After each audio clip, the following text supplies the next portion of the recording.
Alors bonsoir et bienvenue du coup à l'Oré Café pour ceux qui sont jamais venus. Un petit rappel sur le lieu. En fait ici on est un café dont l'ambition est de parler de science un peu de manière générale. Donc en journée on est un café à peu près normal et puis 2-3 fois par semaine on fait des conférences, des ateliers autour de la science mais de manière très large. Donc n'hésitez pas, il y a le programme du mois de mai qui est à l'entrée, vous pouvez même vous inscrire si vous voulez à la newsletter. Et en particulier ce soir c'est une soirée du Rasoir Doc. Donc le Rasoir Doc c'est une petite association qui fait des soirées autour de l'esprit critique de manière générale. Et du coup ce soir on trouvait très sympa d'accueillir et d'inviter Sylvie Chaperon, donc qui est historienne et qui a coécrit avec Odile Fillot ce petit livre qui s'appelle Idées reçues sur le clitoris et qui est en vente juste à côté de l'entrée. Donc vous pouvez venir l'acheter pendant la soirée ou à la fin. Si c'est possible, enfin même que comme ça, en espèces, s'il vous plaît.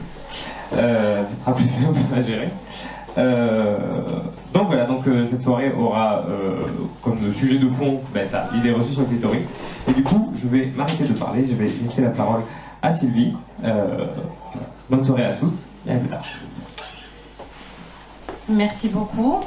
Est-ce que ça va si je suis assise? Vous me voyez quand même, hein? Très bien.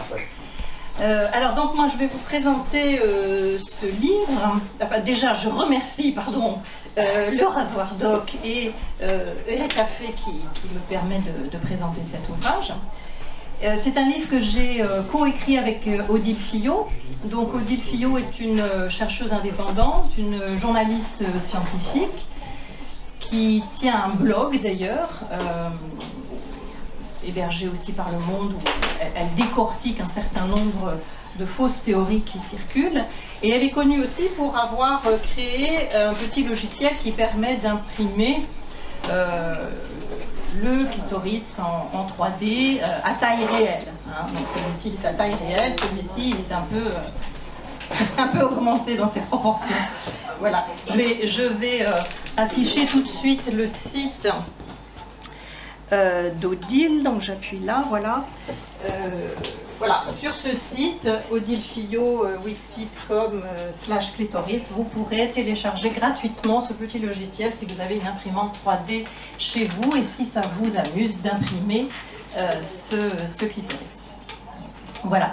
Alors je vais déjà commencer par rappeler un peu l'histoire de ce livre qui a une longue histoire. Puisque j'ai commencé à m'intéresser à l'histoire du clitoris au début des années 2010 et j'avais d'ailleurs écrit un article, dont je vous mets la référence ici, un article qui était un peu programmatique et qui dressait un peu l'histoire de cet organe. Et puis en 2012, j'ai été recrutée professeure à l'université de Toulouse Jean Jaurès. Alors j'étais déjà maîtresse de conférence, mais je suis passée professeure. Et pour les personnes qui le savent, en général, ça s'accompagne d'un surcroît de travail assez important. Et du coup, les années ont passé, j'avais pas le temps de faire cette recherche. Et il faut dire que c'est une recherche difficile, en fait.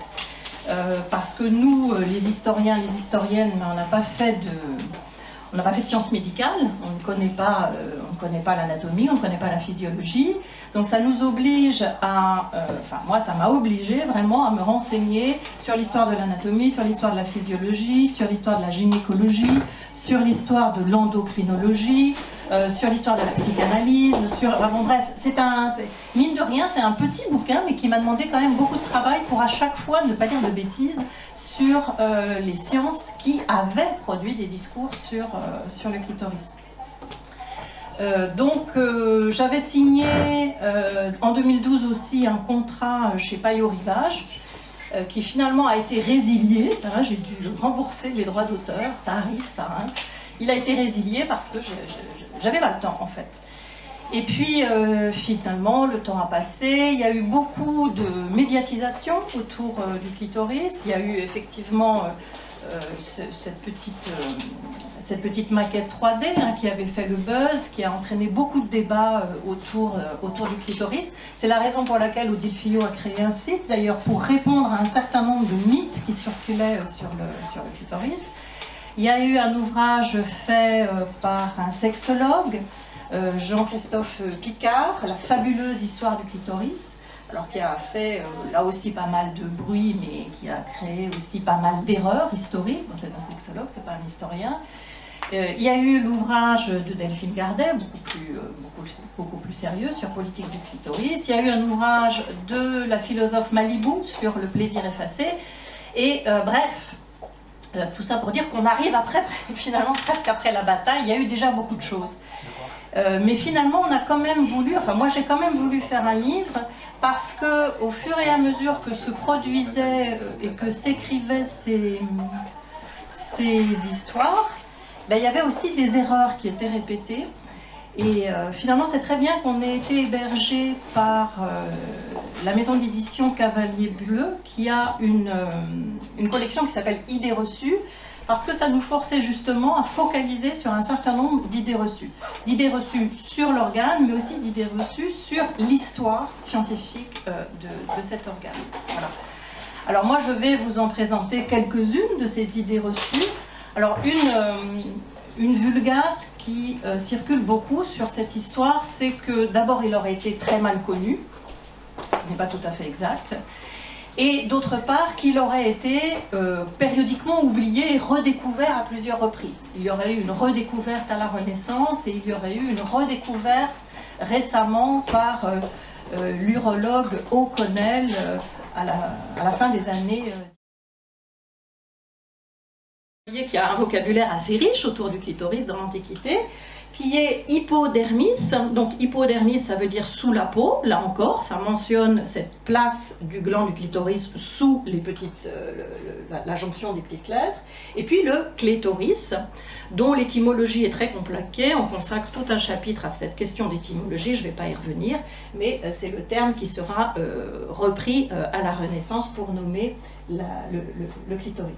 Donc on voit bien que tous ces auteurs font des comparaisons, font des métaphores, ce n'est jamais le pénis qui est mis en avant. Donc pour les Grecs anciens, il n'y a pas d'homologie évidente, il n'y a pas de ressemblance évidente entre le clitoris et le pénis. En revanche, chez les Romains, c'est un petit peu différent, puisque le terme de nymphée va être traduit par les auteurs, les compilateurs qui traduisent et reprennent Galien, Rufus et Soranos, par landica. Landica, c'est un dérivé de glandis, le gland du chêne, mais aussi par métaphore le gland du pénis. Et landica, c'est une forme féminisée du gland, donc petit gland au féminin si vous voulez. Donc là, il y a déjà davantage de rapprochement, mais ce n'est pas le pénis, c'est le gland qui est mis en avant. Et en fait, les auteurs anciens, ils font une autre comparaison, mais pas du clitoris et du pénis, mais plutôt du vagin avec le pénis. Et alors ça vient de Galien, donc Galien, auteur très important du IIe siècle, et qui écrit les parties du corps humain et les décrit, et il explique que hommes et femmes ont en réalité les mêmes organes génitaux. Simplement, les hommes les ont extériorisés, ils sont sortis du corps, tandis que pour les femmes, ils sont restés à l'intérieur. Et, explique-t-il, c'est lié à leur corps trop humide, trop froid.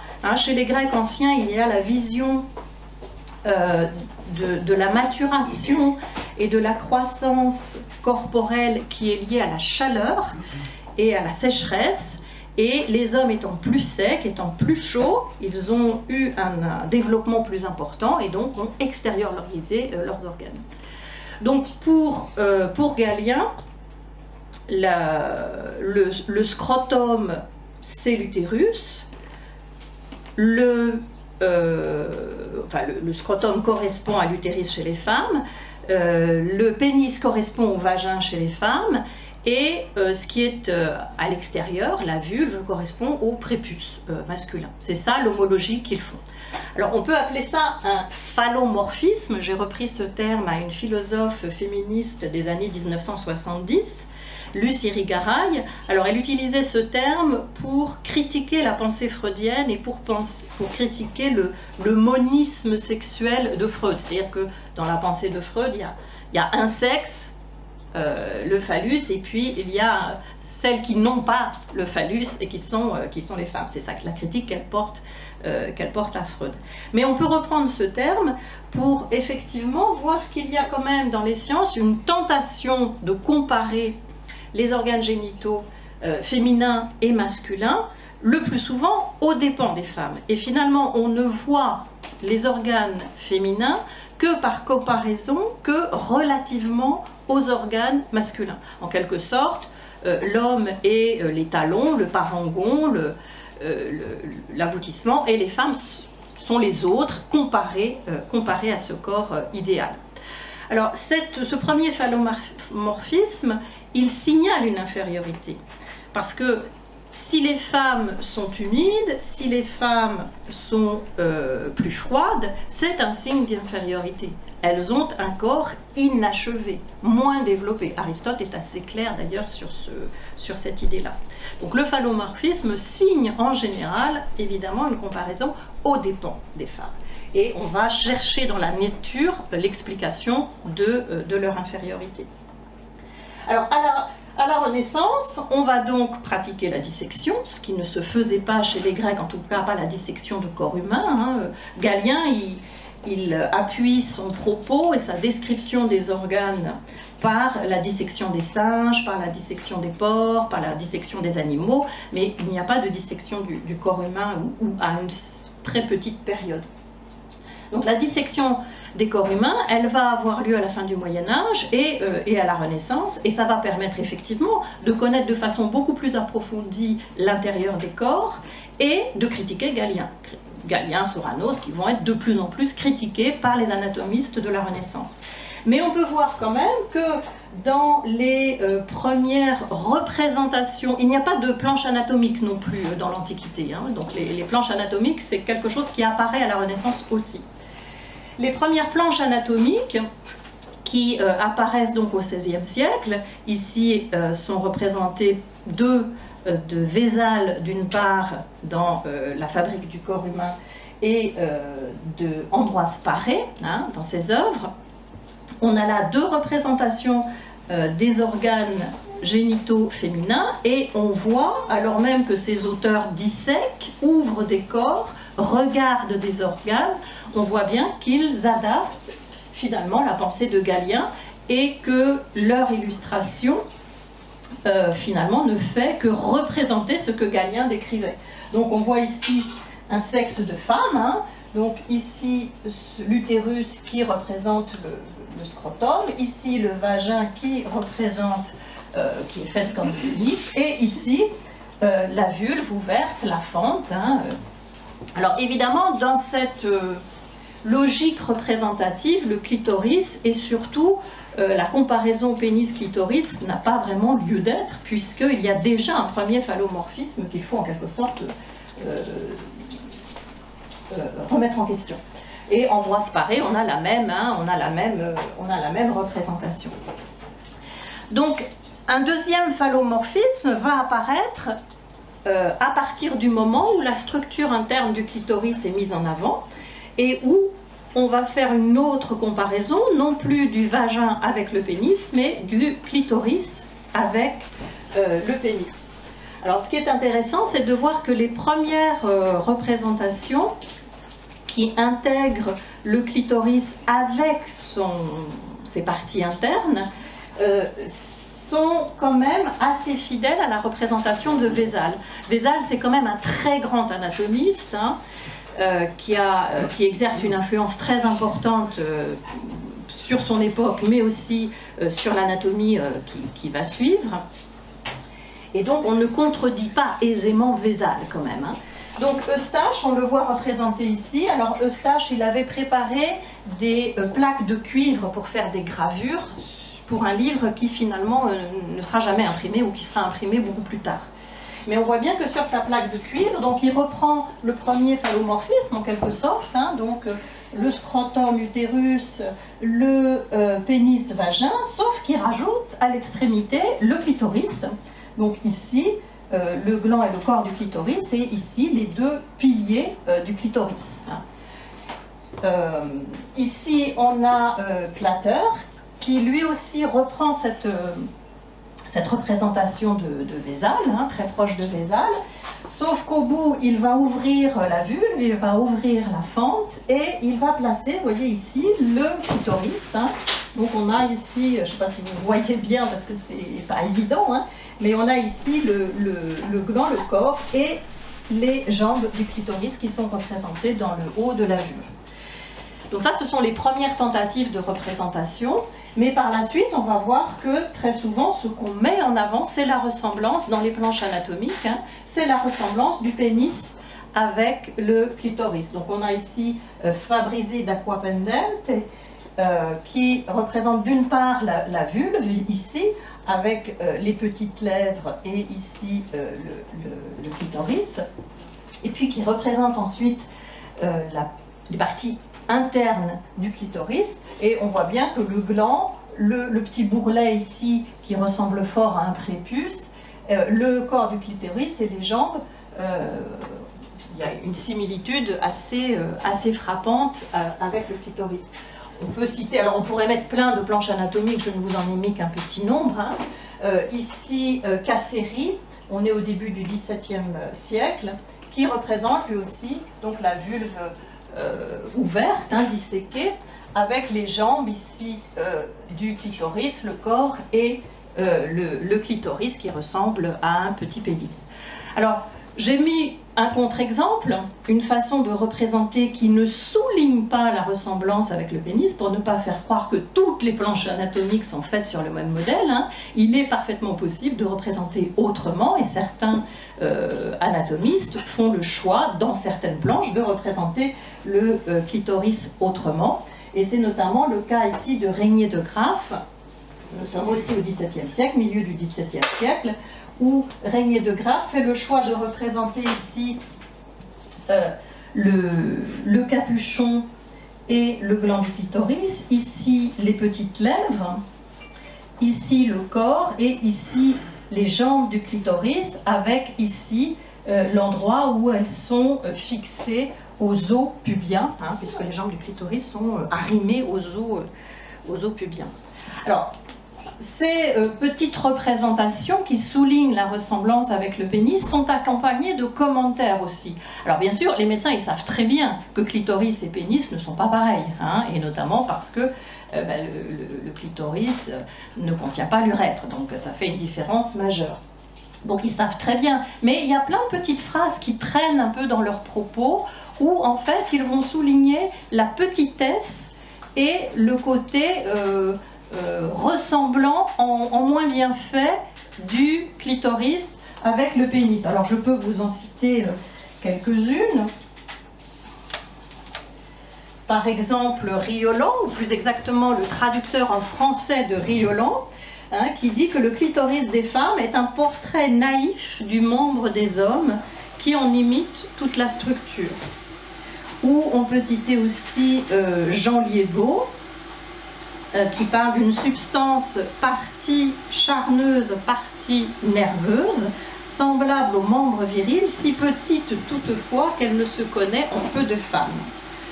Ou encore, Auguste Debay, là on est au XIXe siècle, le clitoris est la miniature du membre viril. Ou Félix Gell, gynécologue du XIXe siècle, qui parle de la minuscule petitesse du clitoris qui ressemble au pénis. En quelque sorte, hein, affirmer l'infériorité de l'organe par rapport au pénis, c'est affirmer aussi l'infériorité des femmes. Et alors ça va être encore plus développé dans la deuxième moitié du XIXe siècle, où l'évolutionnisme prend un essor très important, et finalement presque tout va se décliner en évolution. Et l'embryologie, qui fait des progrès aussi, va montrer l'évolution du corps humain et l'évolution de la sexuation. Et du développement donc des organes masculins et féminins dans l'embryon. Et là, on parle, et finalement on reprend presque le modèle grec antique, presque d'un corps inachevé. En fait, le clitoris est un pénis qui a subi un arrêt de développement. qui ne s'est pas développé, jusqu'au bout. Alors, je vous cite par exemple un auteur qui s'appelle Frédéric Blandin, qui dit « Le gland du clitoris présente un réseau vasculaire qui semble répondre au corps spongieux du gland du mâle ayant subi une sorte d'arrêt de développement. » Ou encore Léo Testu, qui fait un manuel d'anatomie qui sera réimprimé de façon très très importante pour les étudiants de médecine, donc on est toujours au 19e siècle, hein. Léon Testu qui dit elle, à savoir l'embryologie, nous apprend encore que l'appareil génital externe de la femme représente celui de l'homme arrêté dans son développement. Donc là, on retrouve cette idée antique, finalement, d'un corps de la femme imparfait, qui ne s'est pas développé autant que l'homme. Et d'ailleurs, ça va avoir une conséquence aussi dans la vision de la sexualité, puisque on va expliquer la frigidité des femmes par la faiblesse du clitoris, ce petit organe qui finalement est peu développé et qui peut expliquer que la frigidité chez les femmes soit assez répandue. Et c'est notamment Gregorio Marañón, un grand endocrinologue espagnol, qui va carrément voir le corps entier de la femme, et pas seulement le clitoris, comme étant un intermédiaire en quelque sorte, hein, un intermédiaire entre l'enfant, pas encore développé, et le mâle adulte pleinement développé. Donc la femme est aussi voilà, en arrêt de développement. Bien, alors évidemment, Freud est l'héritier de cette tradition, hein, puisqu'il ne cesse de comparer le clitoris à un pénis, et il ne cesse aussi d'en souligner l'infériorité par rapport au pénis. Alors c'est dans les 3 essais de la sexualité, hein, ouvrage fameux de 1905, dans lequel Freud dit alors, vous savez, il prête aux enfants les théories infantiles, hein, de la sexualité qui jouent un rôle, hein, dans leur développement psychosexuel. Et donc, explique-t-il, il est peu utile pour l'enfant que la science biologique, en fait il aurait pu dire l'anatomie ou la physiologie, soit bien obligée de donner raison à son préjugé et de reconnaître le clitoris féminin comme un ersatz exact du pénis. Et d'ailleurs, il multiplie les termes désobligeants à l'endroit du clitoris, puisqu'il parle donc d'ersatz, d'organes inférieurs, d'équipements insuffisants et de défaut de la partie génitale. Donc, évidemment, selon Freud, et on voit bien qu'il est l'héritier de cette tradition anatomique qui n'a cessé de souligner la petitesse et l'infériorité du clitoris. Pour Freud, il est évident que quand la petite fille découvre le pénis chez son petit frère ou à d'autres occasions, elle ne peut qu'être complexée par l'infériorité de son organe. C'est évident, et d'où, dans la théorie freudienne, l'envie du pénis que la petite fille va avoir pendant longtemps. Ça s'est éteint. Non. Voilà. Et c'est assez amusant parce que quand on ne connaît pas la structure interne du clitoris, quand on ne connaît pas son corps notamment, hein, qui est à l'intérieur, regarder un clitoris qui ressemble à un petit gland, la comparaison avec le pénis ne se fait pas. Donc on se demande bien pourquoi la petite fille ferait une comparaison alors qu'il faut vraiment avoir une maîtrise de l'anatomie pour faire cette comparaison finalement. Mais voilà, donc là on voit comment cette première idée reçue, hein, de comparer systématiquement le pénis à un clitoris pour marquer son infériorité, conduit aussi dans la psychanalyse à des conséquences importantes.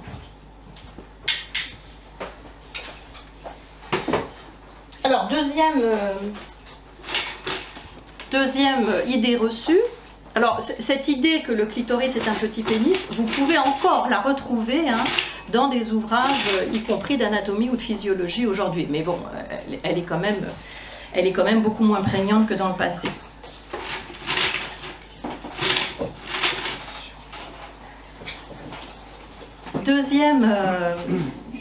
Deuxième idée reçue de cette histoire du clitoris, c'est que Freud a inventé l'orgasme vaginal. Alors ça, c'est une idée qui est énoncée par les féministes et notamment par Anne Kutt, qui est une féministe radicale de New York, dans un article de 1968 qui s'appelle « Le mythe de l'orgasme vaginal », un article qui est traduit en français en 1970 et qui a un certain impact.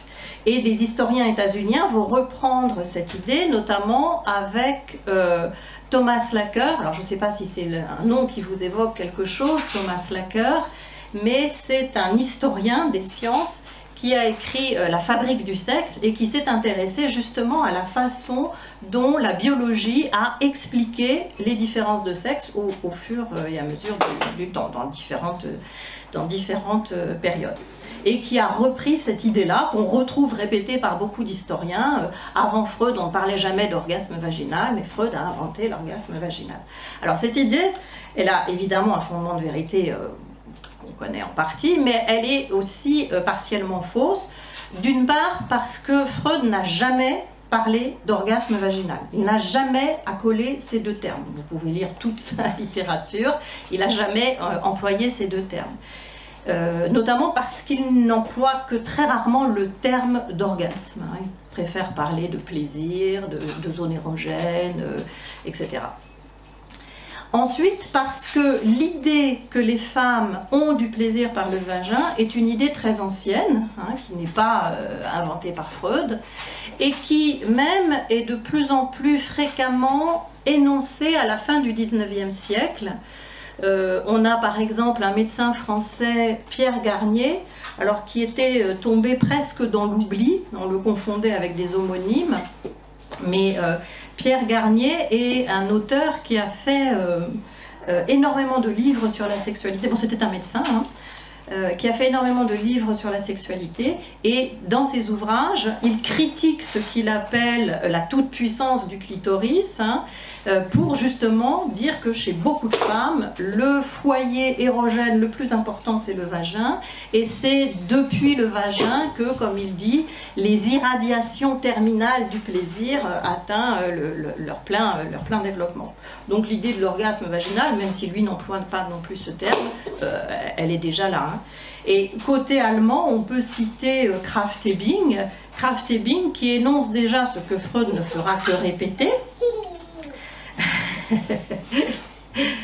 à savoir que voilà, quand la fille est vierge, et Virgo, dit-il, son organe érogène est le clitoris, et quand elle devient mariée, c'est le vagin. Et Freud va reprendre cette idée-là.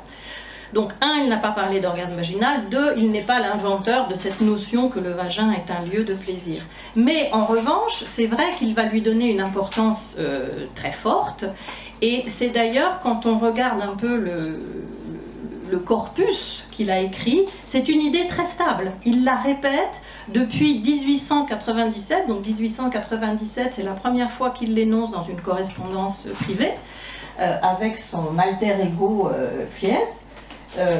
Où il explique voilà, que y a une zone érogène qui va disparaître chez la femme mais continuer chez l'homme. Cette zone, dit-il, masculine, la zone génitale masculine, la région du clitoris qui doit être refoulée à la puberté pour mettre en avant une autre zone qui est le vagin.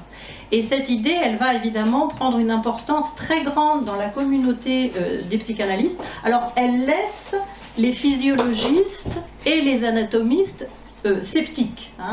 Il y a des travaux qui ont affirmé que Freud avait eu une tellement forte importance que même les ouvrages de physiologie et d'anatomie ont fini par faire disparaître ou presque le clitoris. Non, c'est faux. Les ouvrages d'anatomie, ça fait des siècles que le clitoris est connu, qu'il est représenté dans des planches anatomiques, qu'on parle de lui, donc le clitoris ne disparaît pas des ouvrages d'anatomie ou de physiologie.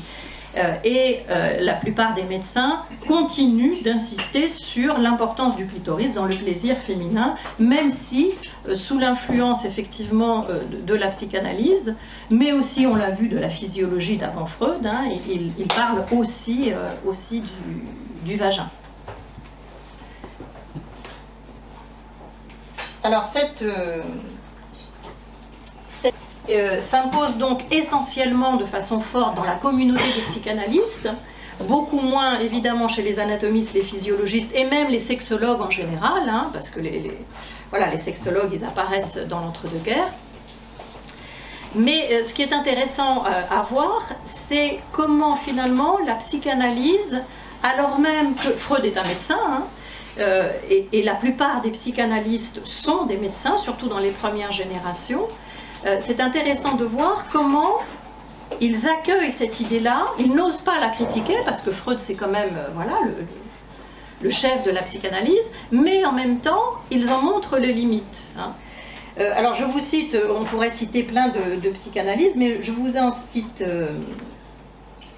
vous en citer un qui est Édouard Pichon, hein, médecin, psychanalyste et un des premiers à développer la psychanalyse en France, et qui parle de cette idée donc des deux phases et du transfert entre le clitoris et le vagin qui doit s'opérer pour la maturation normale des femmes, hein. Et il dit parce qu'il est médecin et physiologiste, le clitoris est seul capable de procurer des sensations voluptueuses caractéristiquement génitales. Donc tout psychanalyste qu'il est, il reconnaît que le clitoris est l'organe du plaisir quand même numéro un. Lors donc, quand Monsieur Freud et Madame Bonaparte, on va en reparler de Madame Bonaparte, font succéder au stade clitoridien dans l'évolution libidinale de la femme normale un stade vaginal, ils admettent par là même l'intervention d'un facteur psychique. Le plaisir, dit-il, d'être possédé jusqu'au tréfonds par le mâle. Donc le plaisir vaginal est essentiellement un plaisir psychique et masochiste. Hélène Deutsch le dit clairement d'ailleurs, hein. Le clitoridien est nettement génital. Assez analogue, peut-on penser, au plaisir du mâle.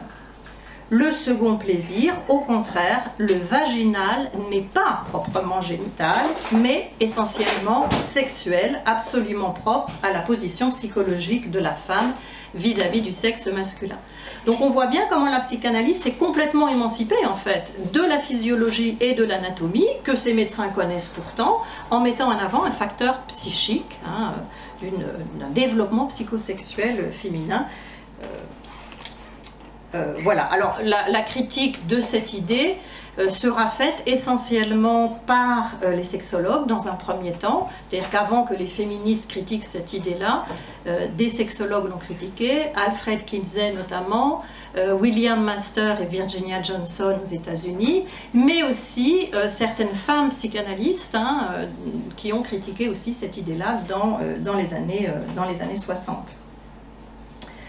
Alors que nous, dans les années 60, on a Françoise Dolto, Françoise Dolto, qui explique que non seulement il y a un orgasme clitoridien vaginal, mais aussi, dit-elle, utérin, et que les vraies femmes sont celles capables d'éprouver cet orgasme utérin. Donc elle est dans la surenchère de la psychanalyse et non pas dans la critique de la psychanalyse. Alors, j'en viens, si vous n'avez pas de questions, pas de remarques, j'en viens à la dernière idée reçue, qui est celle que le clitoris est stimulé par le pénis lors de la pénétration. Donc c'est une idée qui est émise dès le XVIIe et le XVIIIe siècle par certains anatomistes, et qui va recevoir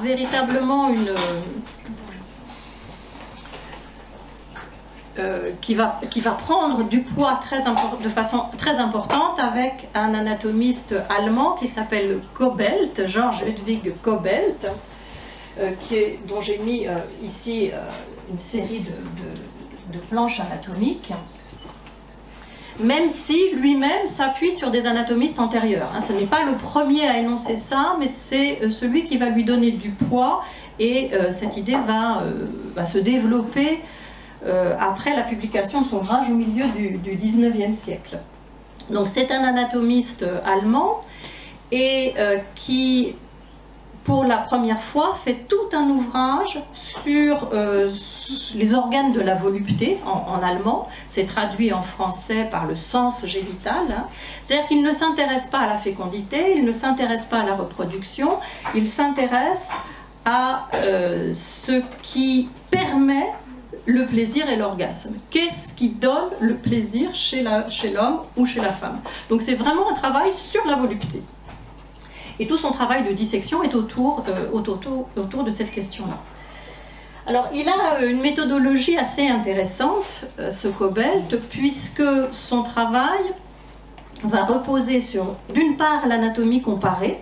Il compare les organes génitaux humains aux organes génitaux des mammifères, un certain nombre de mammifères, et notamment la chienne pour le côté féminin, la chienne, la jument.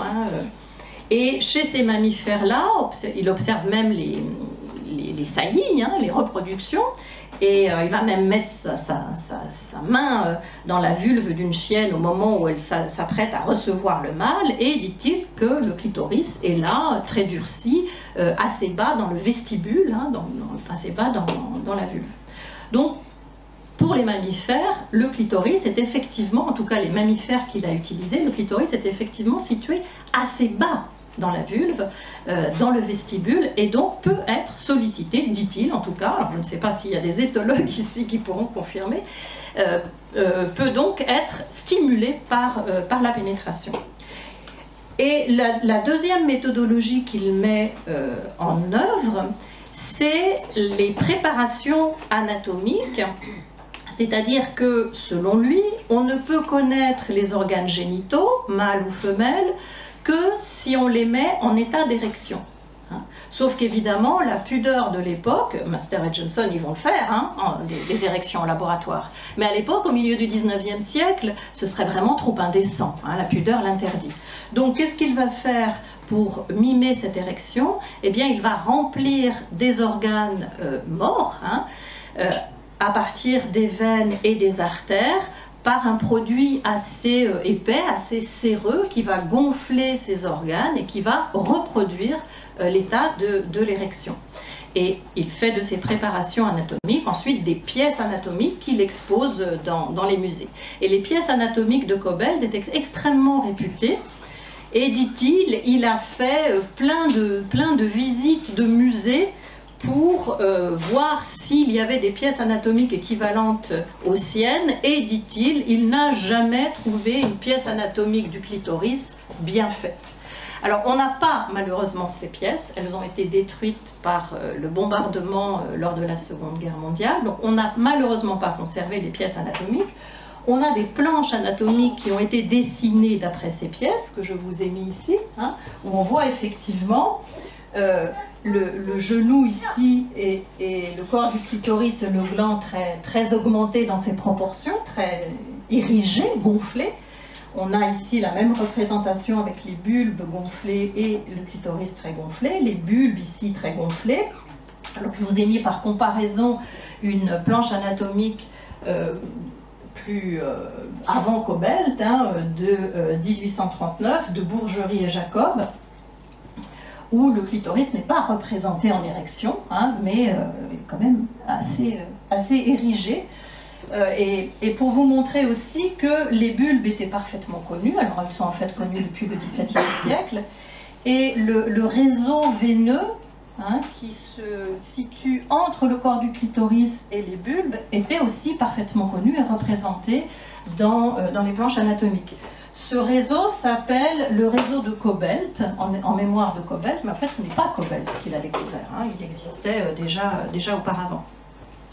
Alors j'ai retrouvé dans le conservatoire d'anatomie de l'université de Montpellier une pièce anatomique, alors qui n'a pas de cartel malheureusement, donc on ne sait pas qui l'a faite, mais on voit bien ici, alors à l'arrière ici vous avez la vessie hein, qui est gonflée, devant vous avez donc la symphyse pubienne, les os, les ischions, ici l'entrée vaginale, ici les petites lèvres qui sont fortement étirées hein, vers l'avant, vers l'extérieur, on ne sait pas très bien pourquoi, puisqu'il n'y a pas de cartel expliquant cette pièce anatomique. J'ai retrouvé aussi des cartels, c'est-à-dire les petites explications qui accompagnaient ces pièces, et vous en avez une ici, montrant donc les bulbes du vagin, le réseau veineux intermédiaire, celui qu'il va s'appeler de Cobelt, clitoris, nymphe, préparé par monsieur Jacquemet. Et vous voyez que cette pièce a été soustraite au cours de M, on peut supposer de médecine, en 1873. Donc elle a été volée, peut-être par un étudiant, par quelqu'un qui assistait à ce cours. Alors, il faut quand même rappeler que ces pièces anatomiques donc, étaient une pratique courante hein, des anatomistes de l'époque. Il n'y avait pas seulement que des cires, des pièces en cire, hein, il y avait des pièces anatomiques sèches. Les médecins, les anatomistes récupèrent les corps dans les hôpitaux. Hein, il y a des circulations constantes de cadavres entre les hôpitaux et les laboratoires d'anatomie. Et malheureusement, ce qu'on peut voir, c'est que le nom du préparateur est toujours là, celui qui a fait la pièce anatomique, mais jamais évidemment le nom de la personne à qui on a prélevé hein, ces organes. Donc le plus souvent, ce sont des individus indigents qui n'avaient pas, dont la famille n'a pas récupéré les corps, tout simplement parce que faire un enterrement, c'était relativement coûteux. Hein. Et donc, on ne récupère pas les corps des miséreux qui sont morts à l'hôpital. Mais là, éthiquement, ça pose problème, évidemment, parce que les musées sont remplis de ces pièces anatomiques, puisqu'il y en a sur chaque organe, qui sont traités comme du matériel humain, qui sont complètement déshumanisés. Alors, bon, je reviens à notre Cobelt. Donc, Cobelt, en fait, par ces pièces anatomiques qu'on peut supposer un peu, dont l'érection est sans doute exagérée hein, par l'injection de produits. Le volume du clitoris est exagéré également et il est placé très bas hein, à l'entrée vaginale. Et donc Cobelt va affirmer que au moment de l'érection, mais aussi parce que les muscles, les ischio-caverneux sont là et vont tirer le clitoris, descendre le clitoris vers l'entrée vaginale où il va pouvoir être stimulé par la pénétration. Donc je crois que j'ai la citation, je ne sais pas si c'est la peine de la mettre, hein, mais enfin, voilà. Pour lui, je crois que je l'ai mise là, oui voilà. Lorsque le membre viril pénètre le vestibule, les deux foyers des organes se rencontrent, le gland du pénis vient heurter le gland du clitoris. C'est formidable, hein, parce que le coït devient un acte sexuel absolument harmonieux. Hein, l'hétérosexualité est fondée en physiologie, qui, placé à l'entrée du canal copulateur, peut céder et se fléchir à la faveur de sa position et de l'angle que fait son corps. Les muscles du bulbe compriment les deux bulbes du vestibule contre la verge en érection et résistance et poussent le sang qu'il est distant dans le gland du clitoris déjà turgescent. De plus, celui-ci est abaissé fortement et porté à la rencontre de la face dorsale du gland et du corps de la verge par la portion antérieure du muscle compresseur. Le muscle compresseur, c'est ce qu'on appelle aujourd'hui les ischio-caverneux qui viennent comprimer les jambes du clitoris par des mouvements réflexes. De sorte que chaque mouvement de copulation influe à la fois sur les deux sexes et concourt au point culminant de cette excitation mutuelle et réciproque à amener l'éjaculation et la réception de la liqueur séminale. Alors ça, cet extrait hein, qui explique comment finalement les deux organes du plaisir, pénis d'un côté, clitoris de l'autre se rencontrent dans le coït, cette citation elle sera répétée indéfiniment au XIXe siècle et au XXe siècle. Donc on a là fondé dans la physiologie le fait que le coït ne soit pas seulement un acte de reproduction, mais vraiment l'acte du plaisir. Alors bien sûr, ça va donner lieu à une nouvelle explication de la frigidité. On avait vu déjà que le fait qu'on pense le clitoris sous-développé est une explication de la frigidité. Le fait que le clitoris ne soit pas placé assez bas ou ne vienne pas à la rencontre du pénis lors du coït est une explication physiologique de la frigidité. Le premier qui va énoncer, en France, je ne sais pas très bien pour les autres pays, le premier qui va énoncer cette hypothèse, enfin, qui l'affirme, c'est pas seulement une hypothèse, c'est Gustave Le Bon dans un essai, La physiologie de l'amour, en 1868. Alors, ce qui est intéressant, c'est que cette hypothèse de Cobelt, cette affirmation même de Cobelt, qui est reprise par beaucoup d'anatomistes, qui va avoir jouer un rôle très important encore au XXe siècle, elle est contredite.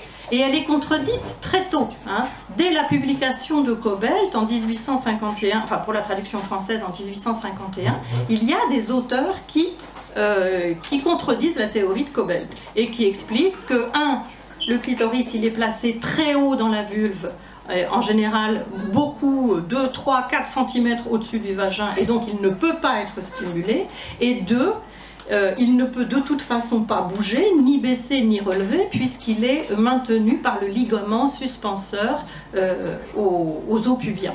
Donc elle est critiquée dès le départ, cette théorie, mais pour autant elle va continuer à se diffuser. Et ce qui est assez intéressant et qui interroge aussi, c'est que alors même qu'on a des théories différentes, alors même qu'on a des affirmations différentes, personne ne va essayer de savoir où se trouve la vérité. Personne ne va faire des séries d'expérimentations pour savoir où se situe le consensus scientifique entre ces deux théories. En fait, voilà, ce sont des théories opposées, mais qui finalement ne semblent pas intéresser grand monde. La première et pendant longtemps la seule qui va s'intéresser à ça, c'est Marie Bonaparte, dont on a déjà parlé puisqu'elle va devenir psychanalyste, mais au moment où elle écrit cet article, nous sommes en 1924, elle ne connaît pas encore Freud, elle ne l'a pas rencontré, elle a lu quelques ouvrages de Freud, elle commence à être intéressée par la psychanalyse, mais elle a le projet de devenir médecin. Elle a déjà une quarantaine d'années. Alors vous voyez qu'elle publie sous pseudonyme, Narjani. Donc Marie Bonaparte, c'est une héritière des Bonaparte, c'est une princesse, donc évidemment il faut qu'elle préserve l'honneur de son nom en ne signant pas par son nom. C'est par ailleurs une autodidacte. Elle n'a pas reçu de formation, elle n'a pas fait d'études de médecine, et c'est la raison pour laquelle d'ailleurs elle sera beaucoup discréditée, y compris parmi les psychanalystes. Mais c'est la première, et pendant longtemps la seule, qui va tester l'hypothèse de Cobelt, enfin, que présentait Cobelt comme une certitude, et qui va s'interroger sur est-ce que la distance du clitoris par rapport à l'ouverture vaginale joue un rôle ou non dans le plaisir féminin. Alors, vous voyez, on a ici représenté 3 positions du clitoris par rapport à l'entrée vaginale, par les petites lèvres ici, ou en schéma, 3 positions du clitoris par rapport à l'ouverture vaginale. Et elle va répondre que oui, ça a une influence, et elle va parler de téléclitoridienne, pour celles qui ont un clitoris situé beaucoup plus haut que l'ouverture vaginale et qui donc ne peuvent pas ressentir de plaisir pendant la pénétration. Alors ce qui est intéressant chez Marie Bonaparte, c'est que bon, donc elle donne un peu la même. D'ailleurs, Gustave Le Bon est son premier mentor, c'est celui qui l'a formé à ses premières recherches scientifiques. Donc, ça n'est pas un hasard si elle reprend cette hypothèse que justement Le Bon avait repris. Mais ce qui est intéressant, c'est que Marie Bonaparte a complètement intériorisé l'idée que la sexualité, c'est forcément la pénétration. Elle parle de ce qu'elle appelle les bagatelles de la porte. Les bagatelles de la porte, c'est donc toutes les pratiques sexuelles, manuelles, orales, qui visent à stimuler les partenaires sans passer par la pénétration. Mais les bagatelles de la porte, ça ne l'intéresse pas. Pour elle, c'est un ersatz de la sexualité. Ce n'est pas satisfaisant. Elle ne peut pas se satisfaire de ça. Pour elle, la vraie sexualité, c'est la pénétration. Et là, je pense qu'elle exprime une idée très commune de son époque. Seul le coït est un acte sexuel pleinement accompli. Et donc, il faut avoir du plaisir à ce moment-là. Alors, Marie Bonaparte, elle a été carrément taxée de folle, mais finalement, quand on réinsère cet article dans l'histoire du clitoris, il est parfaitement cohérent. Elle va jusqu'à proposer une intervention chirurgicale qui sera de couper le ligament suspenseur qui retient le clitoris pour lui permettre de descendre davantage. Voilà, alors... Ceci dit, les enquêtes sur la sexualité des femmes vont se développer de plus en plus. Elle est une des premières, je n'ai pas mis ici, mais elle a un tableau où elle a interrogé près de 200 personnes, 200 femmes sur leur sexualité, sur la façon dont elles éprouvent du plaisir ou non lors de la masturbation ou lors de la pénétration. Donc elle fait une mini-enquête, si vous voulez. Mais les enquêtes sur la satisfaction sexuelle vont se multiplier, surtout au XXe siècle et dans la seconde moitié du XXe siècle, et quelque chose de récurrent qui sera mis en avant, c'est la faible satisfaction sexuelle des femmes au moment de la pénétration, alors même que ces femmes sont parfaitement capables de se donner du plaisir en très peu de temps. La pénétration n'est pas le meilleur moyen d'obtenir du plaisir sexuel pour la majorité des femmes, ce qui sera révélé par toute une série d'enquêtes, celle de Kinsey bien sûr, mais aussi celle du rapport Haidt, cette femme féministe qui a interrogé de très nombreuses femmes sur leur sexualité. Bon voilà, je conclus là. Donc on a là trois idées reçues qui sont battues en brèche, à savoir que le clitoris, il est connu, et on voit qu'il est connu vraiment dans ses moindres détails, mais là où ça pose problème en quelque sorte, c'est pas tant une méconnaissance que de vouloir absolument arrimer le clitoris à une certaine vision de la sexualité, de l'hétérosexualité et du coït, mais aussi que ce clitoris est aussi pâtit en quelque sorte de l'androcentrisme et de sa comparaison systématique avec le pénis. Voilà, je crois que j'ai parlé suffisamment longtemps et je vous laisse...